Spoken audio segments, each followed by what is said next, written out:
The simple act of care is heroic. Today's story is about a man called BUHAIF.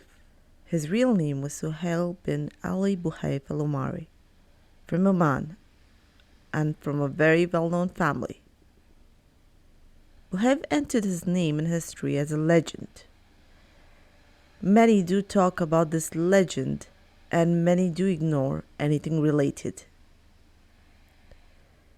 Today, I will let you live the era in which BUHAIF performed a heroic act in the year 1930. In 1930s, the world was exposed to many diseases. Plague passed upon them, cholera, and many other diseases. At that time, diseases had no effective treatment. It was all folk remedies and herbal remedies. It is true that they used to use these remedies, but some worked and some not. That means they were not effective enough. In the Sultanate of Oman, the area of Mirbat, there was a cemetery. They started burying thousands on a daily basis. It took a week or so and a person would die of a disease. Your symptoms used to show from day one. The cemetery of Mirbat was filled with mourners and sad people, of course in grief, for leaving their loved ones. BUHAIF used to get down from his mountain, the house which was located on the mountain, just to console people, trying to be of help. After a long day of digging and burying, people used to come and console him too. BUHAIF, like any other human being, was tired. When the burial and mourning ceremonies ended, he returned home, which was on the Ur mountain. He got home to his family. When he sat, he could see a mountain opposite to the place he was sitting, and as you know, the mountain people live on houses on mountains, of course. Till this day, in Oman, Saudi Arabia, and Jordan, and many other countries, there are houses on hills and mountains. Now, what he could see was a cave, which was located in one of the mountains, but not ready for human habitation. It could be that wolves or any other wild animals were inhabiting this cave. However, by taking a closer look, he saw people living in the cave. He was surprised, so he asked his family members that in his absence, who has occupied this place? One of them answered that this was actually a poor woman. Her husband died because of the disease, and he transmitted the infection to his wife and his 3 young children. So this woman here and her children were isolated, and they went to a faraway place from the people. They left their own house so that this woman here doesn't transmit the disease to other people, and she was all alone.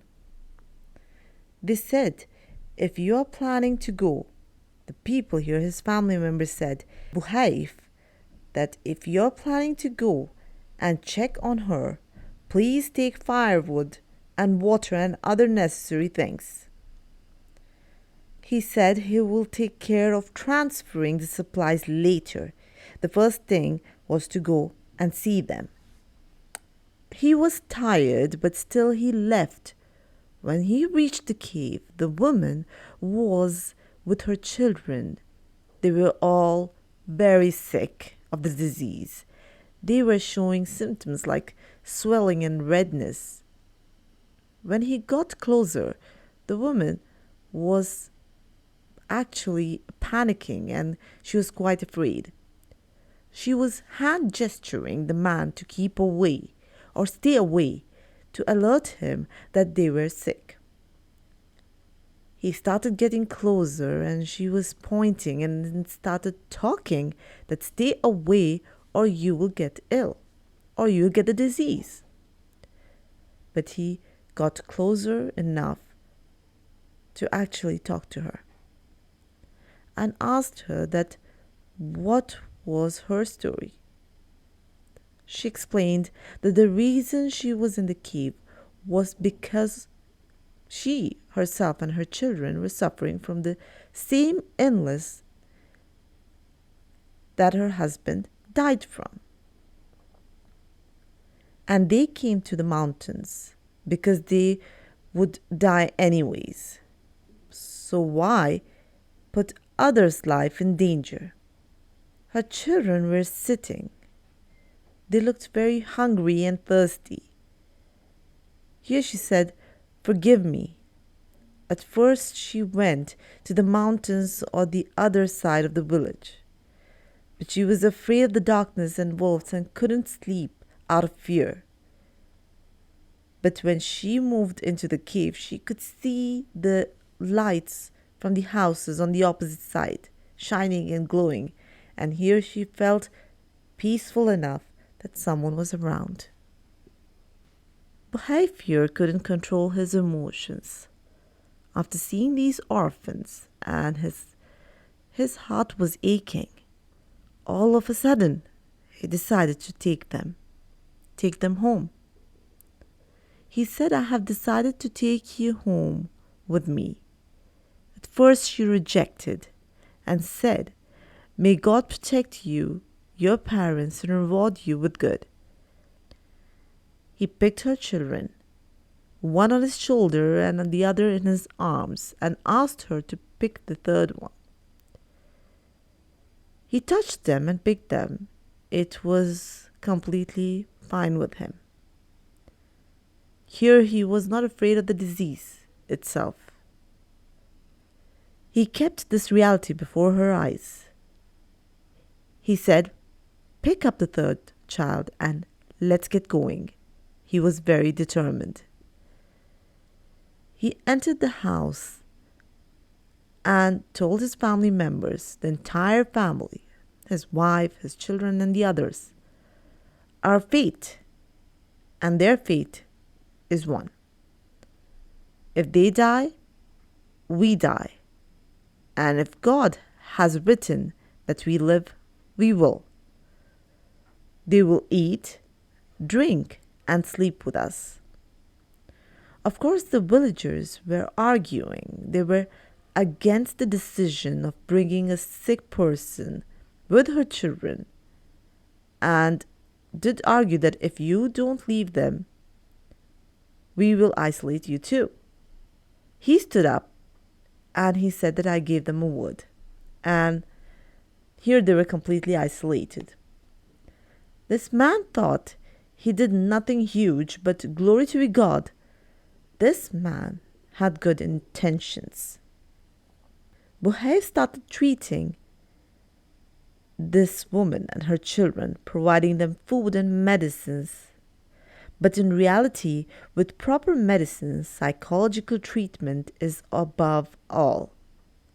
In general, when people are sick and they are not visited by their loved ones or are completely alone, waiting for someone to come, that's the moment when naturally medicines don't really affect.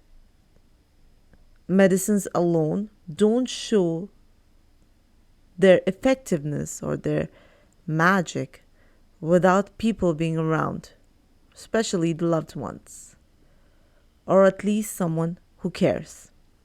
Back to the story. Now, by providing an excellent family atmosphere and proper folk medicines, or we would say herbal medicines, slowly and gradually, they were in huge progress. As I said, this was a deadly disease, and thousands were dying on daily basis. But none of the family members of BUHAIF or he himself got sick or ill. The woman here and her children got completely recovered after a span of time. This is the reason, and this was his heroic act that could make him a legend. From my side, You don't have to do something more than what he had done to be called a legend. That's it, and thank you for listening.